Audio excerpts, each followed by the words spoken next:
É isso aí, pessoal. Estamos de volta ao Hotel Trends, gravando aqui o segundo episódio. Que bom tê-lo aqui de novo, Pedro. Tudo bem contigo, meu amigo?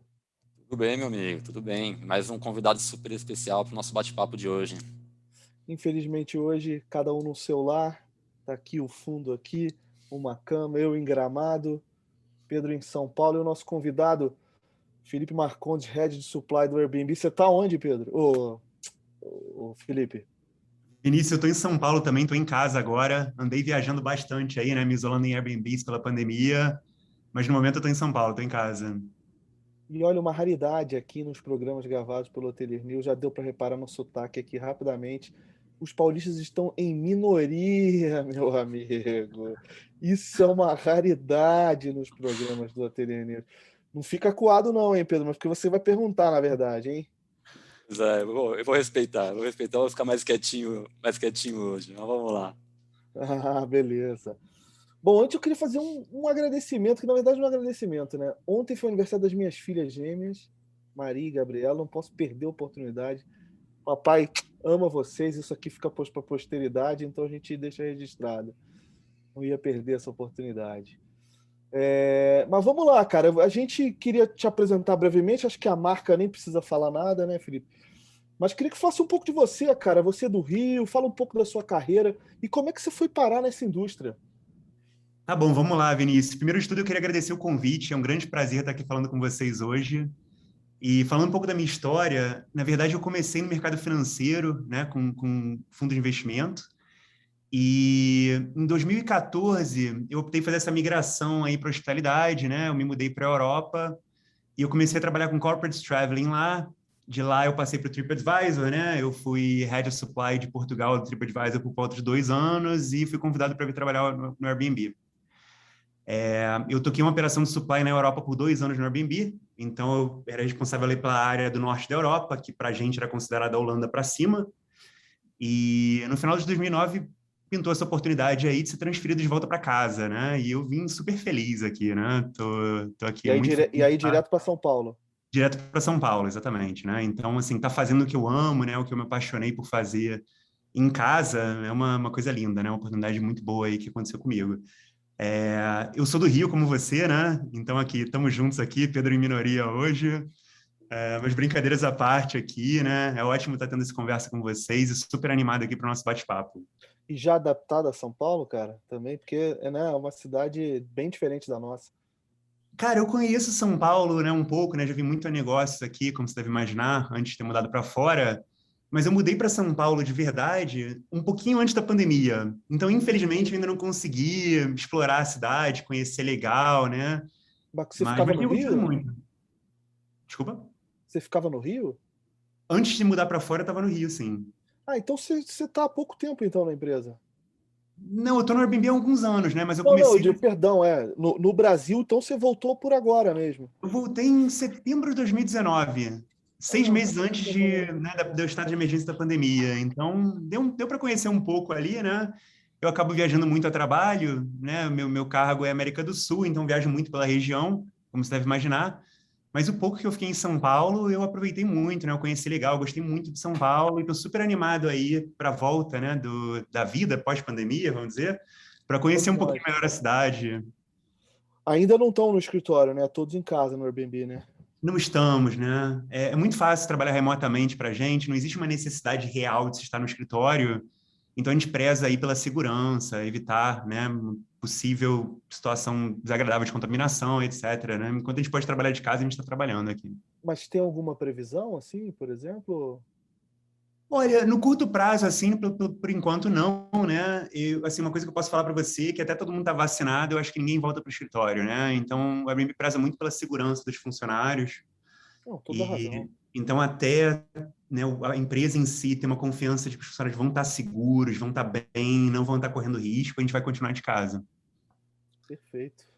Pedro, Tudo bem, tudo bem. Felipão, super prazer estar aqui com você. Obrigado por aceitar o nosso convite. Eu acho que, para além aí de várias conversas que a gente teve ao longo desses últimos meses que você voltou, o Brasil, o Airbnb é uma marca bastante expressiva, é uma empresa que eu admiro bastante pessoalmente. Então, As portas estão sempre abertas para ti, por aqui, e vamos lá conversar um pouquinho. Eu queria começar um pouco o nosso bate-papo falando sobre algumas tendências relacionadas à demanda por hotelaria no país. Chega a pandemia, o mundo acaba, entre aspas, várias práticas relacionadas ao consumo de turismo. Elas mudam no país, a gente começa a enxergar demanda doméstica ganhando mais espaço, a gente começa a enxergar demanda regional também ganhando mais espaço. Eu queria ouvir na sua percepção, quais foram algumas dessas principais mudanças nesse primeiro momento. Eu também queria entender, para além dessas principais mudanças, o que você acredita que é mais efêmero e volta ao que era antes no pós-pandemia, e o que muda no pós-pandemia em razão de tudo que a gente está vivendo. Bola contigo. Vamos lá. Obrigado, Pedro. Eu acho um tema super importante, né? Uma pergunta super interessante. A gente vê uma mudança bem significativa, né? nas dinâmicas de demanda, o que os hóspedes buscam, né? O que interessa a eles. E eu acho que a principal aqui é o tema de que, antes da pandemia, nós pensávamos em viagens de uma forma mais binária. Então, a gente pensava assim, é uma viagem de lazer ou é uma viagem de trabalho, né? E existiam poucas interseções aqui na lógica geral de como se operar, né, na indústria em relação a isso, né? E eu acho que agora, cada vez mais, o trabalho e a viagem está se misturando. Então, você pensa assim, uma viagem no mundo onde as pessoas podem trabalhar remotamente, onde existe uma flexibilidade maior, né, de trabalho, nada impede que a pessoa faça uma viagem para estar trabalhando normalmente, como trabalha no dia a dia, ou seja, não é férias, mas em um ambiente completamente diferente. Eu acho que, assim, o mais interessante, o mais legal é que a gente tem um exemplo claro aqui, né, Vinícius? Estava esperando você parar de falar um pouquinho para eu complementar. Infelizmente, eu não estou no Airbnb, estou na casa do meu sogro, mas é isso, efetivamente, você hoje consegue trabalhar de qualquer lugar. Quem pode, né, obviamente, né, quem tem esse privilégio. Exatamente, né? E pensando um pouco, né? A gente fala um pouco das tendências, depois a gente fala qual é a minha previsão, o que eu imagino que vai acontecer no longo prazo, né? Eu acho que o que acontece? Quando acabar essa situação de pandemia, quando não houver mais risco de se voltar ao escritório, é óbvio que vai existir uma convergência um pouco maior para o cenário anterior, né? Muita pessoa vai voltar a trabalhar, muitas empresas vão exigir que os funcionários voltem ao escritório. Mas eu acho que essa semente da flexibilidade, de se trabalhar remotamente, de ser nômade digital, de ir para qualquer lugar, foi plantada. E uma vez que essa semente é plantada, é muito difícil, né, botá-la de volta na caixinha. Vamos pensar assim, eu acho que hoje em dia, né, as empresas de vanguarda, né, que geram as tendências aí de trabalho, essas empresas de tecnologia em geral, e a maior parte delas já anunciou que a volta à normalidade vai ser mais flexível, né? Então, acaba chegando numa situação onde flexibilidade gera uma capacidade maior para a empresa de reter funcionários e é quase um benefício extra para o funcionário, né? Então, eu acho que mais que existe uma convergência, né, pós-pandemia para um cenário mais anterior, eu acho que essa semente foi plantada e não tem mais volta. Eu acho que no longo prazo, cada vez mais, a gente vai ver uma dinâmica de trabalho remoto e uma dinâmica de mistura entre viagens de trabalho e viagens de negócio. Além disso, né, então acho que essa é uma coisa importantíssima, essa questão de lazer versus negócio aí na viagem, mas a gente vê também uma descentralização muito forte no turismo. Então, pensa assim, muita gente que juntava dinheiro o ano todo para aquela uma viagem para Paris ou para Disney e ficava 2 horas, 3 horas na fila da Torre Eiffel, quando dava sorte, né, que às vezes era metade do dia, em vez de fazer essa uma viagem por ano, tem viajado múltiplas vezes em torno do Brasil, por volta do Brasil, e tem conhecido o seu próprio país, né? E eu acho que essa é uma dinâmica que não tem volta também. Eu acho que uma vez que você vê, que você entende que existem cachoeiras maravilhosas, ou praias, ou centros urbanos, e muita cultura no nosso próprio país, e que é muito fácil acessar esse tipo de viagem, né, esse tipo de lugar, não tem mais tanta volta assim, né? Eu acho que as pessoas voltam, né, a viajar para o exterior, claro, né, uma coisa super interessante, mas eu acho que as pessoas não deixam de viajar pelo próprio país. Né? Você vê um dado interessante, por exemplo, né?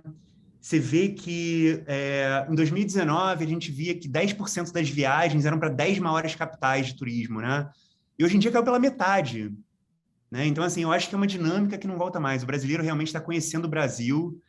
E eu acho que uma vez que você entra no hábito, né, de botar a família no carro, dirigir 2, 3 horas e passar um fim de semana com a tua família num lugar super agradável perto de casa, eu acho que não tem mais volta. Eu acho que é uma coisa que fica para longo prazo. E até mais isso, o cara vai para o final de semana, volta, em vez de voltar na segunda ou no domingo à noite, acaba voltando até na quarta, estica um pouco ali, trabalha de onde ele está, né? Uhum. Se não tiver filhos, então fica mais fácil ainda, né?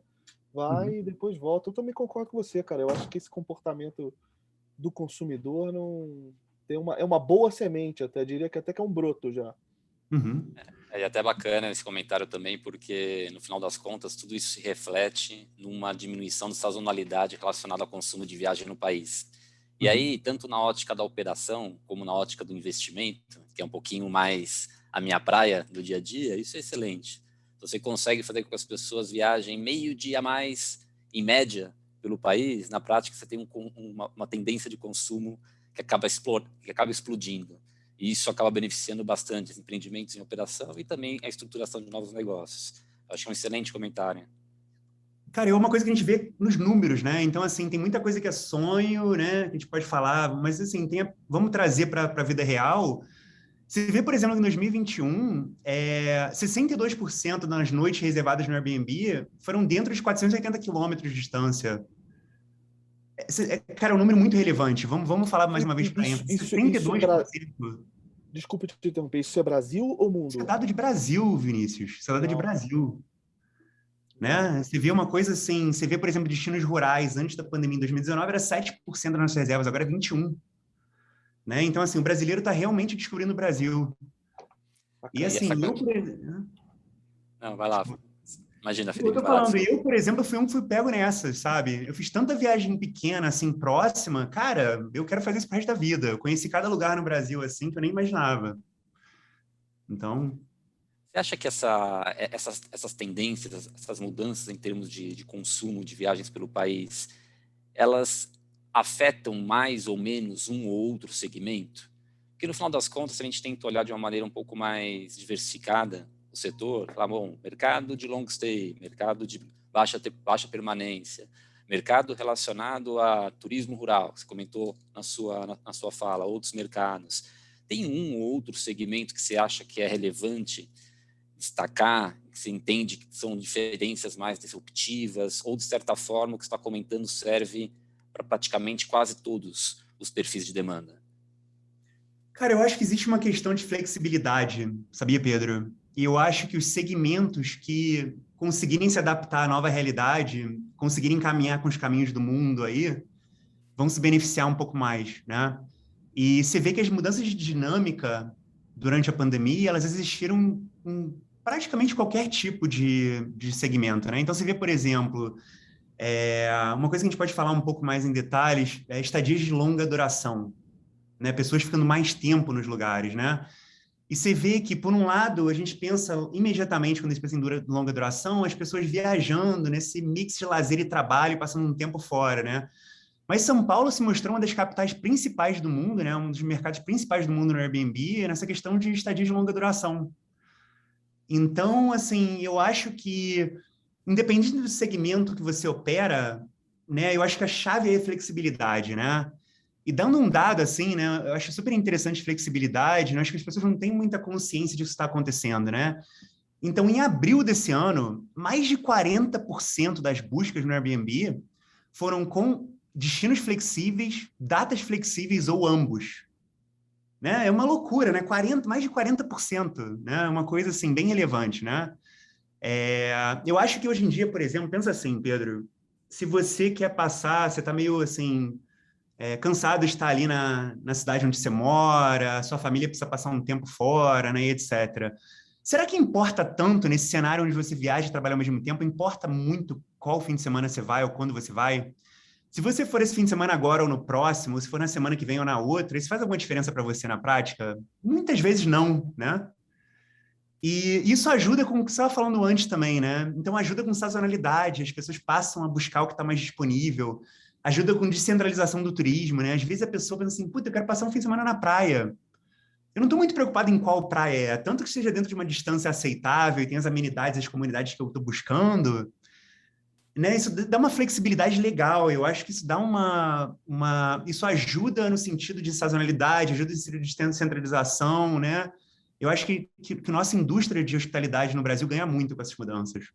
Você fez um comentário que é contanto que o produto em si tem as características que a gente esteja buscando. Eu até acho que isso traz para mim uma oportunidade, um gancho, de tentar entender na sua visão o que essa demanda busca. Quais são esses pontos principais? A gente falou um pouquinho sobre algumas mudanças em termos de tendência, em volume de viagens, em épocas de viagem, essa flexibilidade. Agora, do ponto de vista de produto, Felipe, o que o pessoal está buscando? O que você acha que você consegue dividir com a gente nesse sentido? Então vamos lá, né? Eu vou falar para vocês, vou abrir para vocês aqui as 5 comodidades ou amenities, né, mais procuradas no Brasil no Airbnb. Mas primeiro, vamos falar um pouco sobre o que a gente conversou antes, né? Qual é a demanda, o que as pessoas estão buscando? Então a gente falou um pouco de flexibilidade, a gente falou um pouco desse mix aí, né, de não existir mais essa situação binária de lazer e lazer e negócios, né, de ser uma coisa mais misturada. E a gente falou um pouco de famílias também, né? Até o Vinícius usou ele mesmo como exemplo, né? Pegar as filhas e vamos para Gramado, né? Sair um pouco dessa loucura de São Paulo. O que esse pessoal busca? O que essa galera está buscando? Então vamos lá, né? Se você está viajando, se você quer trabalhar, por mais que você esteja vivendo com a sua família ou não, se você precisa trabalhar no lugar, o que você está buscando? Você precisa de uma situação confortável, né? Uma mesa, né? Uma situação ali confortável, silêncio e tudo mais. Você precisa de um Wi-Fi poderoso, né? Se você está viajando com a sua família, o que você precisa, né? Então, nessa linha, pensa assim, as 5 amenidades mais procuradas no Airbnb esse ano foram Wi-Fi, número 1, né? Não é surpresa para ninguém. Justo. A número 2, olha, essa aqui é a maior surpresa aqui. E aí a gente entra, eu vou usar ela para responder parte da sua pergunta. Cozinha equipada. Quando você passa 2 semanas em um lugar, né? Se você tiver que ir a restaurantes ou pedir comida todo dia, isso encarece muito a sua viagem, né? Então, assim, a cozinha equipada acaba sendo uma vantagem competitiva para o operador de turismo muito grande nesse sentido. Isso favorece diversos tipos de viagem que você não conseguiria capturar se você não tivesse uma cozinha equipada, né? Então, abre uma janela, abre uma oportunidade muito grande aí para você. Depois de cozinha equipada, pet friendly. Cara, isso é super interessante. A gente fez uma pesquisa global, por exemplo, perguntando para pessoas que têm animais de estimação em casa, né? E mais de 70% delas falaram que durante a pandemia viajaram com seus animais de estimação. É nenhuma surpresa. Cara, É um membro da família, né, cara? Não, se você vai passar um tempo fora, você tem que levá-lo, não tem jeito. e pensa assim, se você não tiver possibilidade de aceitar esse animalzinho de estimação, que é um membro da família, como o Vinícius levantou, você não vai pegar aquela reserva. Sim, sim. Você não pega aquela reserva, né? Qual o percentual, cara? Aí tem um percentual no caso aí do Pet Friendly? O percentual que eu falei é o seguinte, a gente fez uma pesquisa com donos de pets, assim, né? Pessoas que têm pets em casa, e mais de 70% deles nos falaram que durante a pandemia, quando viajaram, levaram os animaizinhos. Cara, um percentual Super altíssimo, alto. né? Altíssimo, cara, altíssimo, né? E o próximo aqui, estacionamento gratuito. Cara, você viaja com teus filhos, com a tua esposa, com a tua sogra, teu cachorro, você precisa de um estacionamento, né? Você vai parar o teu carro aonde? Já parou para pensar nisso? Você vai passar 2 semanas pagando um estacionamento pago todo dia, né? Um mês, Ah, que seja, né? Estacionamento gratuito acaba sendo uma coisa extremamente relevante. E o quinto e último é um que não é surpresa para ninguém no Brasil, né? Eu acho que você que está em Gramado, talvez você não, né, não é uma coisa tão relevante para você no momento, mas no Brasil, em geral, ar-condicionado é uma coisa muito importante, né? Vamos combinar. Então, o quinto aí, aqui, ar-condicionado. você tá enganado, aqui é também, porque o ar-condicionado é usado para aquecimento, cara. Não é assim, não. É um bom ponto, Vinícius, excelente. E Então, no sem verão dúvida. faz 40 graus aí também. Então, Tá. é uma amplitude térmica super alta. Super alta. Mas então, pensa assim, né? Então a gente está falando muito de flexibilidade, a gente está falando de adaptar a sua oferta para atender essa nova demanda que está existindo aí no Brasil, né? E, e assim, muitas vezes isso exige investimento do hoteleiro, né? Isso exige investimento em geral. Montar uma cozinha equipada, né? Às vezes, né, dependendo do seu segmento, é tão simples quanto um fogão e uma coifa, né? Mas às vezes você quer um pouco mais de sofisticação e etc, né? Para você atender famílias, às vezes você tem que juntar quartos, né? Então existe um nível aí de alteração para se capturar esse tipo de demanda, mas a oportunidade está aí. Então, legal. Até acho que tem um tema que ele é super quente relacionado ao mercado de hospitalidade no Brasil, que se fala muito sobre possíveis conversões de hotéis tradicionais para uma estrutura residencial, para o short term. Eu acho que isso não necessariamente apenas para o Airbnb, mas tem várias outras empresas que, de alguma maneira, elas estão olhando esse setor.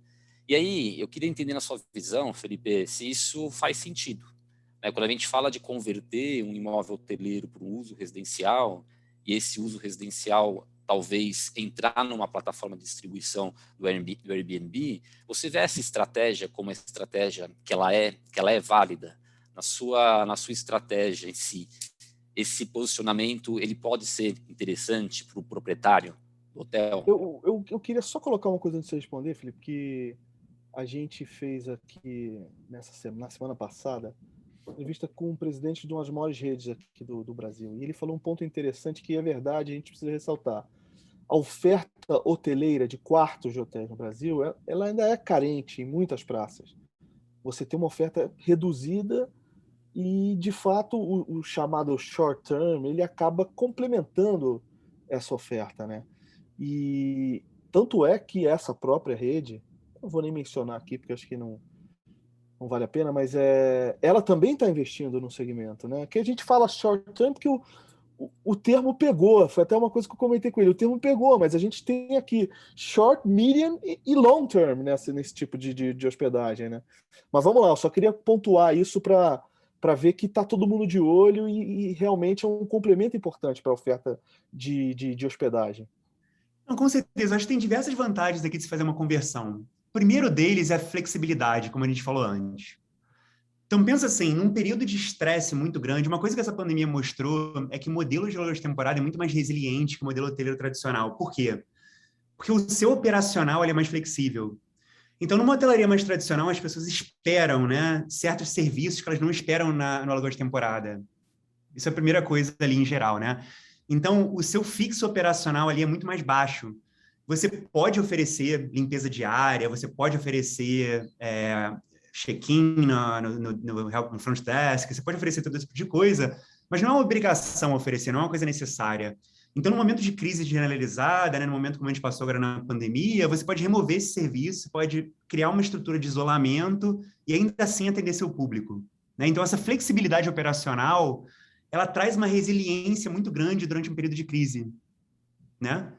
E a flexibilidade, eu uso a palavra flexibilidade porque uma vez que você tem uma estrutura básica, né, montada para aluguel de temporada, você vira essa chave com uma facilidade grande, né? Então, eu acho que a primeira coisa interessante aí, essa questão de flexibilidade, né? Eu acho super legal. Uma segunda coisa legal também é a questão de se abrir, né, para outros tipos de reserva que você não atende no momento atual. Então, você pensa assim, né? Uma pessoa que vai ficar muito tempo num quarto de hotel, muitas vezes precisa de uma cozinha. Se você não tem uma estrutura para atender as necessidades desse público que está ali, né? Se você não pode, por exemplo, aceitar os bichinhos de estimação, não tem uma cozinha, não oferece estacionamento gratuito, né? Voltando um pouco para as comunidades mais procuradas aqui no Airbnb, cara, esse público passa despercebido por você, né? Ele acaba indo para uma outra empresa que oferece esse tipo de serviço. Então, abre um leque muito interessante né, de possibilidade. Vou dar um exemplo, né? Porque a gente fala assim de longa duração de estadia, e eu acho que o pessoal, em geral, não entendeu muito assim o volume, né, e o peso que isso está tendo nas reservas. Então, você vê, por exemplo, no Airbnb em 2021, olha esse número é impressionante. 22% das noites reservadas no Airbnb esse ano foram para estadias mensais, que a gente chama de acima de 28 noites, né, que a gente precisa de mensagem. 22% das noites reservadas esse ano. É um volume extremamente relevante, não é um detalhe, uma tendência pequena e tudo mais. É uma tendência mainstream, uma coisa extremamente relevante, né? Novamente, esse dado é global ou Brasil, Felipe? Brasil. Brasil. Tudo que você vai falar é Brasil, então, que só pra gente não ter que ficar repetindo. Não, o do Pet lá era global, mas em geral é tudo Brasil. Tá bom. É curioso, porque quando a gente fala sobre essas possibilidades de conversão, né, hotelaria tradicional, residencial, e eu começo a entender alguns dos seus comentários, Felipe, vai ficando claro para mim que o público do Airbnb, ele é diferente do público da hotelaria tradicional. Isso ganha muita força nesse seu último comentário, falando, bom, se 22% da demanda é uma demanda long stay, na hotelaria tradicional esse número é baixíssimo. Quando eu falo baixíssimo, é 1%, 2, 3, talvez os produtos que têm uma penetração maior cheguem um pouco mais próximo a 2 dígitos, mas é um público bastante reduzido. Na prática, essa minha leitura ela faz sentido? Quando a gente deixa de ter uma operação tradicional e converte para o residencial e coloca na plataforma de vocês, a gente está falando praticamente de mudar bastante a segmentação de mercado dessa nova propriedade? Sim, eu acho que tem umas mudanças significativas, né? Como eu falei, eu acho que exige um certo esforço de adaptação em geral. E eu acho que se você fizer isso de uma forma inteligente, você abre seu leque, né? O objetivo aqui não é fechar seu leque, não é tipo assim, vamos abandonar a hotelaria tradicional e vamos trabalhar 100% em aluguel de temporada, né? A gente está falando sobre ser mais flexível, ter possibilidades e atender uma demanda maior, né? Então, assim, eu acho que essa flexibilidade não tira nada de você, né? E vamos pensar de uma forma geral, eu acho que todo mundo aqui quer fazer é atender bem o hóspede, né? Atender as demandas e as necessidades do hóspede. Assim, a gente faz parte da indústria de hospitalidade, no final das contas, né? Então, a gente quer trazer aquela hospitalidade de primeira, a gente quer atender bem as pessoas, né? E para atender bem as pessoas, a gente tem que entender qual é a necessidade delas, o que elas estão buscando, né? O que elas fazem, o que elas entendem como um gerador de valor para elas, né? Eu acho que se você olhar para esse entendimento em geral, isso leva a uma conclusão de que essa conversão, ela traz um valor muito grande, não só para você, como para o teu cliente. E uma vez que você traz valor para o teu cliente, você está perpetuando o teu negócio, você está trazendo uma força maior aí para o teu próprio negócio, né? Não, legal. Até tem um ponto que você comentou também relacionado à possibilidade de mudar um pouquinho a estrutura de serviços nesse novo posicionamento de mercado. Hoje a gente tem algumas discussões relacionadas a isso no setor. Você tem algumas propriedades que, uma vez que são convertidas para o modelo residencial, elas simplesmente deixam de ter qualquer serviço hoteleiro, e tem algumas propriedades que buscam um modelo híbrido, e você tem aquelas que, apesar de utilizar as plataformas relacionadas ao uso residencial, elas continuam com uma estrutura de serviço muito parecida com a hotelaria tradicional em si. Você comentou sobre essas possibilidades de mudança, dependendo da temporada, aliviando um pouquinho de custo fixo em algumas épocas. Você acha que existe um modelo ideal nesse sentido? Olhando para a estrutura de serviço, pensando nesse hotel que sempre teve o serviço como uma das suas principais propostas de valor, é necessário ter eventualmente um desapego e mudar bastante essa proposta de valor? O que você acha sobre isso? Cara, eu acho que sim. Eu acho que a grande questão aí é que assim, o Brasil é um país muito grande, né? Você consegue colocar a Europa continental inteira dentro do Brasil. E um país grande como o Brasil apresenta diversas dinâmicas, diversos interesses, diversos públicos, né? Então, eu acho que a grande lição aqui, a grande chave é você entender o seu público, né? Você entender sua região, entender o que as pessoas buscam, como elas vão te procurar, quem vai, o que está procurando, né? Então, é muito difícil você dar um conselho ou falar um setup que funciona para todo mundo homogeneamente em torno do Brasil. Mas eu acho que tanto em centros urbanos, né, quanto as áreas mais que a gente chama de vacation rentals, umas áreas mais de lazer e etc., trazem uma possibilidade aí de absorção de um público maior e um interesse de viagens diferente do que se vê hoje em dia. Então, por exemplo, se pega, por exemplo, um centro urbano como São Paulo, você vê que existe uma procura muito grande aí por estadias de longo prazo dentro de São Paulo, que parece ser até contraintuitivo. Mas você vê que o inventário de acomodação em São Paulo, em geral, não está otimizado para isso. Então, é aí que existe uma oportunidade. Existe uma demanda e a oferta não está otimizada para atender aquela demanda. Aí que existe a oportunidade, entende? Essa oportunidade existe em torno de todo o Brasil. Se você entender o que você oferece, como você oferece, quem é seu público, o que eles estão buscando, você consegue adaptar a tua proposta para absorver mais essa demanda. E uma coisa interessante também é a questão até de sazonalidade, né? Você vê que boa parte dos mercados do Brasil são otimizados, né? A oferta desses mercados são otimizados para eventos de alta demanda. Feriado, carnaval, ano novo. E boa parte do ano, essas acomodações ficam vazias. Por que não usar um modelo de short-term rentals, por exemplo, em épocas do ano que a acomodação fica vazia e usar um modelo mais tradicional em épocas do ano que a estadia é menor e a ocupação fica mais alta? Então, assim, eu estou falando só de um exemplo aqui, mas existem milhões, né, de possibilidades em geral. Mas eu acho que a chave aqui de tudo que a gente está falando é a flexibilidade. Eu acho que você tem que estar preparado para adaptar a sua oferta para o público que busca o que você está oferecendo naquele momento do ano em geral, né? Eu acho que essa oferta engessada, tradicional, de isso é o que eu ofereço e é isso que eu vou oferecer ao longo de todo o ano, não é uma coisa que funciona mais no dia de hoje, né? Eu acho que o hóspede não tá mais nesse modo, assim, né? Eu acho que o hóspede busca uma flexibilidade e o hóspede viaja pelo Brasil por razões diferentes que não existiam, né? Tão com tanta força antes da pandemia. O setor já viu isso de alguma forma? Você acha que essa visão que você está dividindo com a gente, na prática, ela está acontecendo, seja no mercado brasileiro ou em outros mercados globais que vocês acompanham? Sem dúvida, eu acho que existe um movimento, sim, e eu acho que o movimento tem acontecido muito com os operadores mais sofisticados, vamos botar dessa forma. Então, você vê grandes grupos de hotel, né, estão investindo muito ou em conversão de hotéis para ter essa flexibilidade operacional, ou investimento em empreendimentos novos, né, já no modelo de aluguel de temporada, para diversificar o portfólio e ficar mais resiliente a crises, né? E eu acho que o hoteleiro independente, né, ele ainda tem muito trabalho a se fazer nesse sentido. E você vê, isso não é um movimento nacional de Brasil, é um movimento muito forte que tem acontecido no Brasil, mas é um movimento também que se vê globalmente, né? Então, o Airbnb, como uma empresa, né, presente no mundo todo, a gente vê que essa dinâmica de necessidade de flexibilização, né, de apetite novo dos hóspedes, aí é uma coisa global e não uma coisa específica de Brasil, por mais que os dados que eu apresentei de Brasil aqui mostram que essa tendência também está rolando aqui. A gente publicou até hoje também, cara, um estudo da uma empresa chamada The Edge, não confundem com a Boate aí em São Paulo. Ela cita isso, que pensando em distribuição, que a parcela do Airbnb, e pensando apenas em hotéis, na Europa e na Ásia, cresceu comparativamente acima, por exemplo, do Grupo Expedia, por exemplo, nos últimos 5 anos.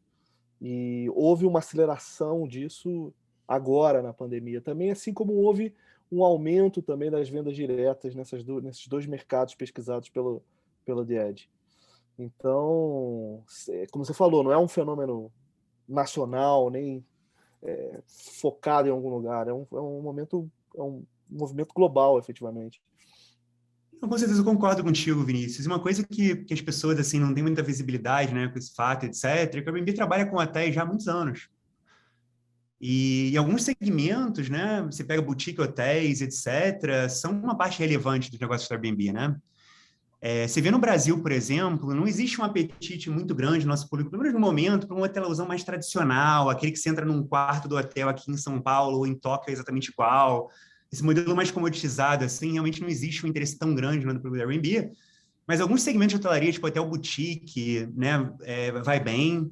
Pousada, cara, é uma coisa assim, é uma das coisas que mais me surpreendeu quando eu vim para o Brasil no Airbnb, né? Existe um fit de mercado para produto com pousada no Airbnb no Brasil imenso. Você pensa que um pousadeiro, ele é uma extensão de um anfitrião, né? Ele é um Concordo, anfitrião do cara. Airbnb, mas ele tem 5, 10 quartos, 15, 20 quartos ali, mas ele é um anfitrião, né? Aquele negócio, aquela história lá do dono com a barriga no balcão, né? Então, assim, é muita extensão de anfitrião. E pousada tem um fit maravilhoso no Airbnb. Não, e são Né? experiências diferentes, efetivamente, né? O cara tem um quarto de uma maneira, o outro quarto é de, né?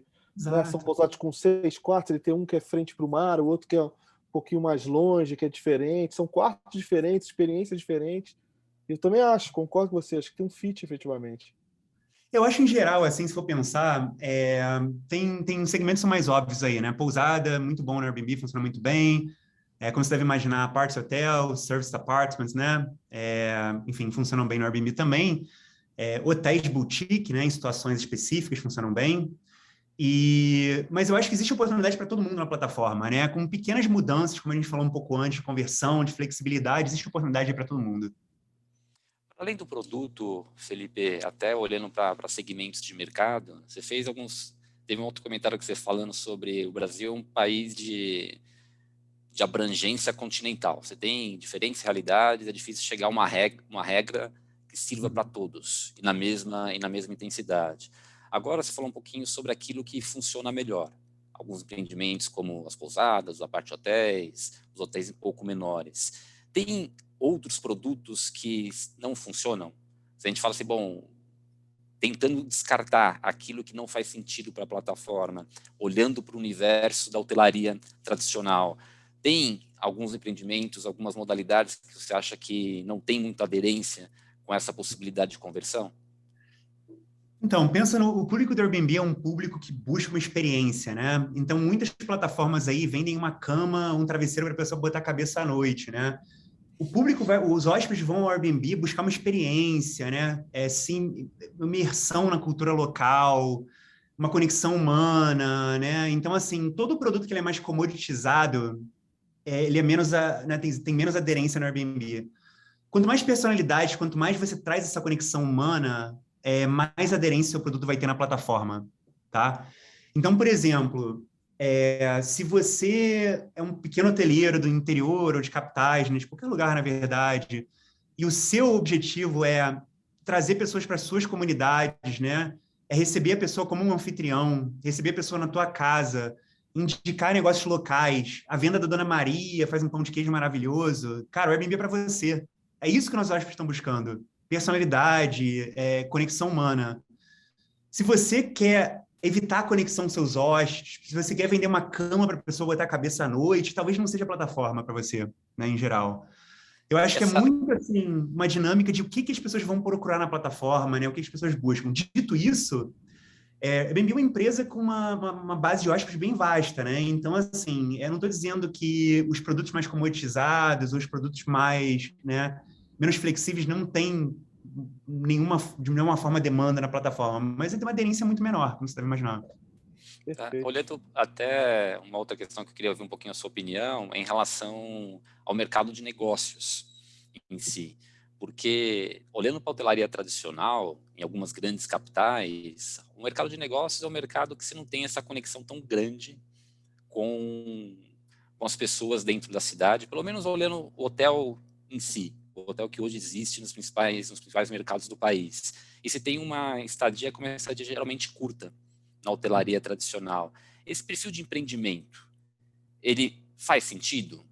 Uhum. Tendo em vista um pouquinho desses comentários que você fez agora em relação à conexão entre o usuário e quem recebe essas pessoas, ou eventualmente quando há uma conversão, há uma mudança também de segmentação. Isso acaba deixando talvez de lado um pouco desse turista de negócios tradicional dos hotéis hoje. Uhum.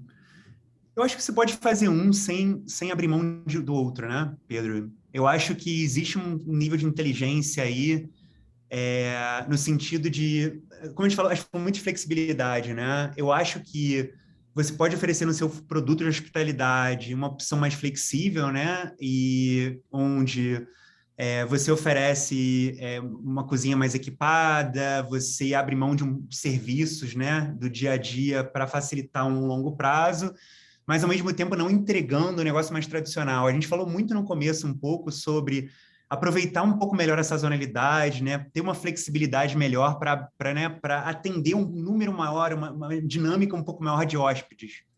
Eu acho que esse é o grande segredo, né? O que acontece? Eu estou dizendo aqui que a pessoa que viajava a São Paulo para ficar de segunda a quarta fazendo negócio vai parar de fazer isso? Não, essa demanda vai existir ainda, né? Eu acho que uma coisa não exclui a outra, né? Eu acho que a questão aí é você entender todas as suas possibilidades de absorção de demanda e se adaptar de acordo para capturar o que faça mais sentido para você, em geral. Perfeito. Dá para trabalhar tanto com o público de negócio convencional, como com esse novo público que você comentou, que tem essa relação um pouco mais próxima com o destino. Exatamente. No fundo, o básico do marketing, conheça seu cliente. Conheça seu cliente, Vinícius, excelente. É isso. Conheça seu cliente. E não só, eu acho que vai além disso no momento, né? Eu acho que conheça o seu cliente, mas também conheça o cliente em potencial que está voando por ali e você não consegue capturar, porque precisa fazer algumas adaptações para capturá-lo. Não, legal. Até acho que tem um monte de pergunta que a gente conseguiria continuar conversando contigo a noite inteira. Mas eu vou tentar resumir isso em um último comentário, até para ouvir um pouco a sua visão no sentido mais em médio, longo prazo. E para isso, só queria contextualizar o seguinte ponto, Felipe. Eu queria falar um pouquinho com você sobre visão, né? O que a gente vê daqui para frente, o que a gente vê daqui para frente como setor, como como a gente vê daqui para frente em relação ao crescimento da própria empresa dentro do Brasil. E eu queria que você contextualizasse isso, olhando um pouco também o que existe hoje em perspectiva de novos negócios no país. O que eu quero dizer? A gente tem no Brasil alguma coisa como, ou na cidade de São Paulo, alguma coisa como 46 mil lançamentos que aconteceram de edifícios residenciais nos últimos 3 anos na cidade de São Paulo. E não é segredo para ninguém que boa parte desses empreendimentos eles estão entrando de alguma maneira num pool de hospedagem.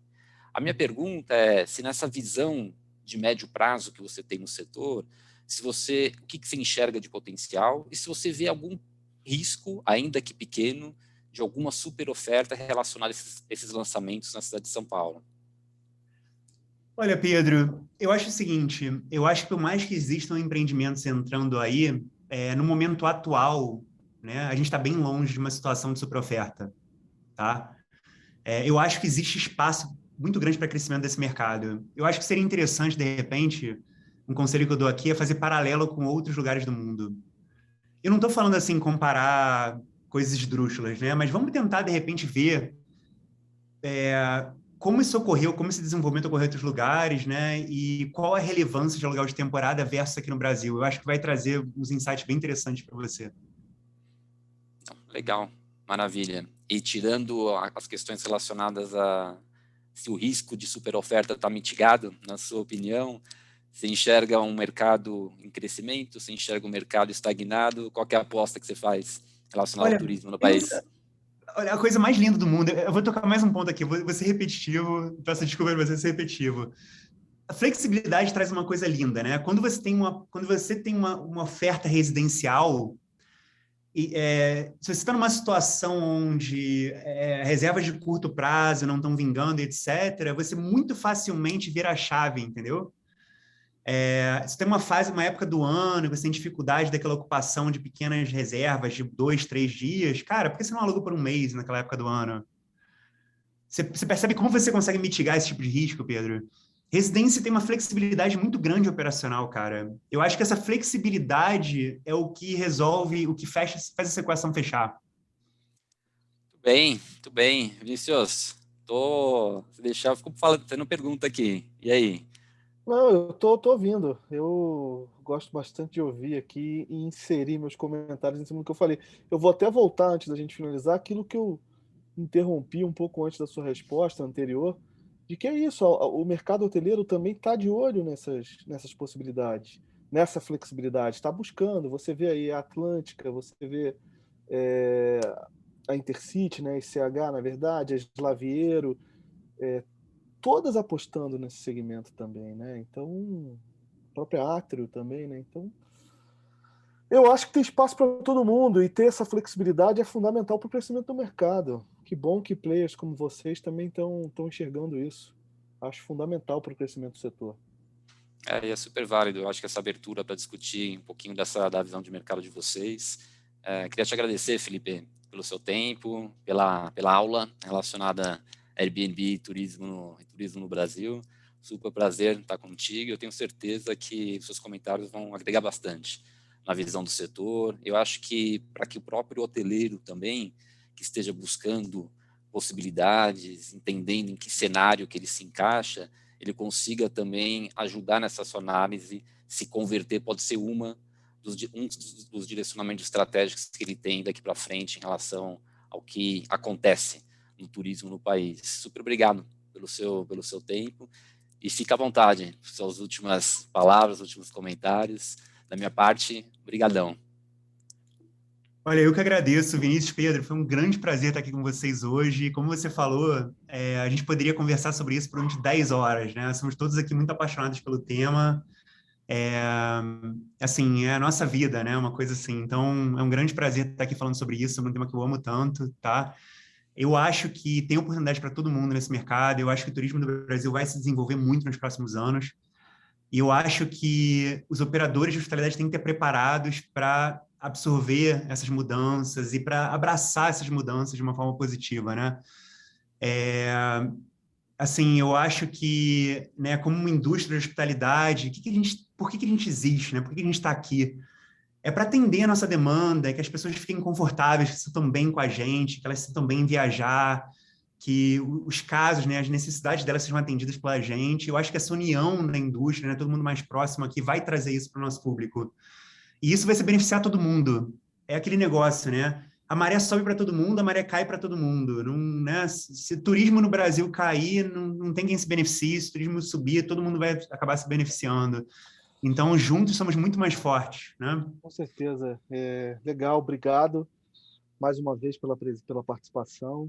E, Pedro, obrigado também. A gente volta em outubro com mais um episódio do Hotel Trends. E é isso. Até a próxima, pessoal. Valeu. Obrigado. Valeu. Obrigado. Um abraço. Um abração. Tchau, tchau.